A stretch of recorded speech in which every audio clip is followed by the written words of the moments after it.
When did your parents realize their useless kid was the one supporting them? I let my parents call me a freeloader for 3 years. I just smiled and nodded until they forced me to stop stealing from them and finally saw the receipt. My name's Alex. I'm 26, I work remotely in IT, and I live in my childhood bedroom. It's a classic setup, I know. And for my parents, Bob and Linda, that classic setup came with a classic assumption.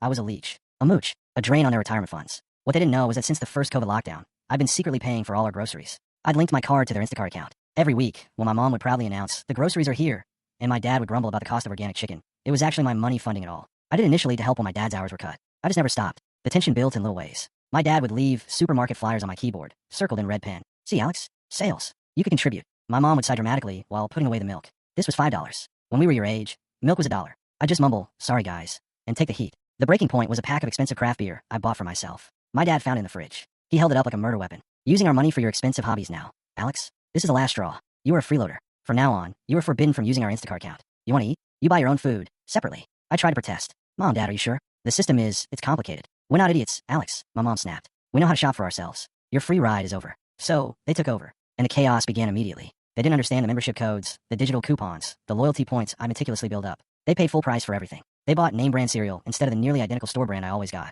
They paid $8 for a tiny clamshell of oregano because they didn't know which aisle the bottled spices were in. I just watched, silently, as the financial bleeding started. The climax was Thanksgiving. The whole family was there. My Aunt Carol, a financial advisor, was complimenting the meal. Linda, this is wonderful. And these wines, this must have cost a fortune. My mom beamed. Oh, you know, it's a splurge. But since Alex is finally paying for his own things, we have a little more room in the budget.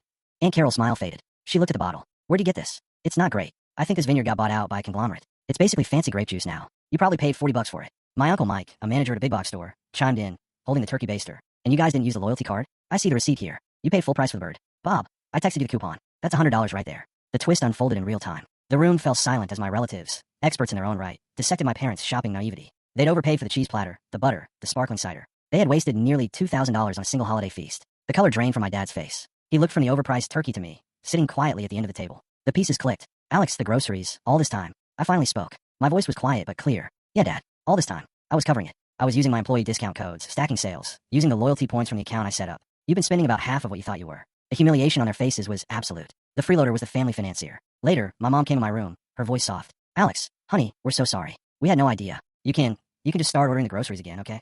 I shook my head. No. What do you mean, no? We're your parents. I know, I said. And I love you. But you called me a thief in my own home. If you want me to be your personal shopper again, that's service. My rate is a flat $200 a month, plus the cost of the groceries. Take it or leave it. The tables had finally turned. They thought they were cutting off a freeloader, but they were actually firing a highly efficient, unpaid CEO. Sometimes, the best help is the kind nobody ever thanks you for, until they have to pay for it.